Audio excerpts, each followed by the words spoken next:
Bismillahirrahmanirrahim. Assalamualaikum warahmatullahi wabarakatuh. Rabbi sahri sadri wa yassir li amri wahlul 'uqdatam min lisani yafqahu qawli. Salamun qawlan mir rabbir rahim. Salamun qawlan mir rabbir rahim. Salamun qawlan mir rabbir rahim. Alhamdulillah wa syukurillah wa nikmatillah wa la haula wa la quwata illa billah. Jumpa lagi dengan saya Ervan di channel Master Ervan. Channel yang menyajikan berbagai tayangan tentang latihan di tempat gym ataupun di rumah, baik menggunakan alat ataupun tanpa menggunakan alat. Sebelumnya saya menyapa kepada para subscriber saya yang selalu memberikan komentar, selalu memberikan dukungan, yang selalu memberikan masukan yang bersifat membangun. Saya doakan semoga kebaikan untuk teman-teman semuanya. Amin ya rabbal alamin. Siang ini sudah selesai Jumatan ya teman-teman semua ya, pasti dong yang laki-laki. Nah, ini saya bersama anak saya. Halo Mbak Eca. Ini Eca Kriwil yang cantik ya. Juga punya channel namanya Eca Kriwil. Di subscribe ya. Oke. Karena subscribe itu gratis. Oke, karena subscribe itu gratis katanya. Oke. Bye Bye bye. Nah, siang ini saya akan membahas tentang faktor-faktor apa saja yang mempengaruhi pertumbuhan otot. Nah, langsung saja yang nomor satu itu adalah usia. Jadi usia ini sangat-sangat berpengaruh lagi ya, sangat-sangat berpengaruh sekali. Karena secara umum memang jika semakin muda, kadar testosteron kita akan semakin bagus. Jadi akan semakin mudah untuk membentuk otot. Tapi jika kita sudah memasuki usia 30 tahun ke atas ataupun 40 tahun dan seterusnya, maka akan sulit untuk membangun massa otot jika tidak bisa dilatih, jika jarang berlatih. Nah, makanya saya menyarankan kepada teman-teman, baik yang para pemula, yang usia masih muda ataupun yang masih belum paham tentang gym, ayo kita mulai latihan angkat beban. Betapa benefitnya angkatan beban pada masa sekarang ini ya. Nah, itu jadi yang pertama adalah usia. Usia sangat mempengaruhi dalam pertumbuhan massa otot. Jadi usia 20 tahun ke atas itu sangat bagus dalam membangun massa otot.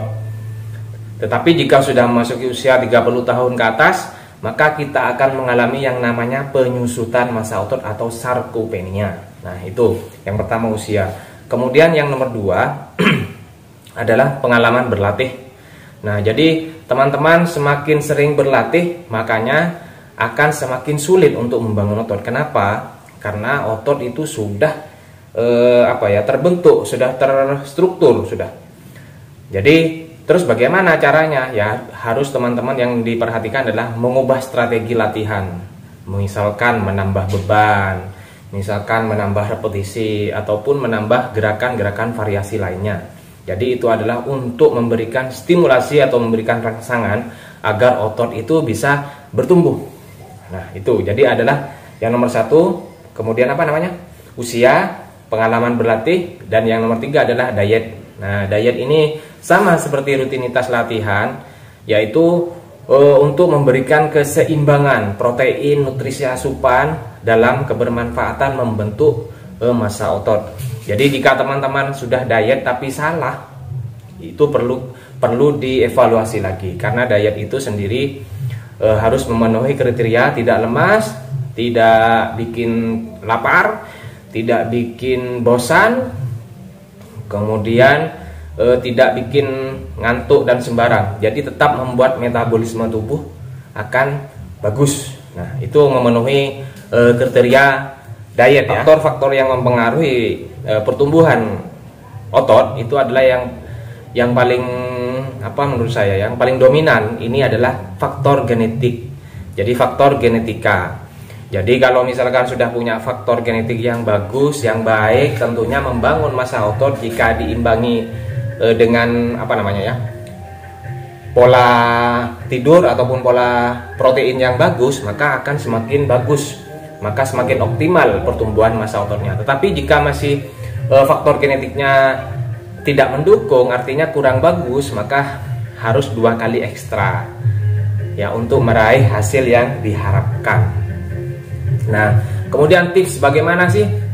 Saya langsung ditambahi tips bagaimana cara agar pertumbuhan massa otot kita maksimal. Nah, untuk yang pemula cukup latihan seminggu 3 kali saja. Jadi 3 kali dalam waktu yang relatif, tidak begitu lama, tidak begitu cepat. Nah, cukup 3 kali aja dalam seminggu, karena yang diprioritaskan adalah untuk pemula adalah recovery-nya, pemulihannya, bukan terbentuknya. Karena kalau untuk pemula yang pasti adalah disobek dulu, ya, disobek-sobek ototnya. Nah, kemudian apa lagi? Nah, ini juga yang paling penting untuk bagaimana cara otot itu. Nah, jika yang untuk para pemula ingin masa pertumbuhan ototnya lebih cepat atau lebih 2 kali lipat, ya, misalkan latihannya kalau sudah merasa maksimal tetapi masih kurang pertumbuhannya, bisa konsumsi suplementasi, bisa ditambahi dengan penunjang, ya, yang seperti sudah saya sering share sebelumnya, bahwa suplemen, ingat, suplemen ataupun susu itu bukanlah hal yang utama, bukanlah obat ajaib yang membuat otot kita langsung tumbuh. Teman-teman misalkan latihan bicep, terus besoknya bangun pagi langsung terbentuk, ataupun tricep dada, nah, dan semacamnya. Jadi semuanya butuh proses. Jadi semoga apa yang saya sharing siang ini, yaitu tentang faktor-faktor pertumbuhan yang mempengaruhi pertumbuhan otot, dan juga tips bagaimana agar masa otot cepat tumbuh, sudah saya share. Mudah-mudahan bermanfaat bagi teman-teman. Silahkan jika ada yang mau ditanyakan ataupun ada memberikan masukan kepada saya, silahkan di kolom komentar, ya. Tetap dukung channel saya untuk edukasi keberlangsungan dalam dunia fitness yang simple, yang mudah, dan bisa dimengerti. Terima kasih. Jangan lupa subscribe Muscle Evan, like, comment, and share sebanyak-banyaknya. Assalamualaikum warahmatullahi wabarakatuh.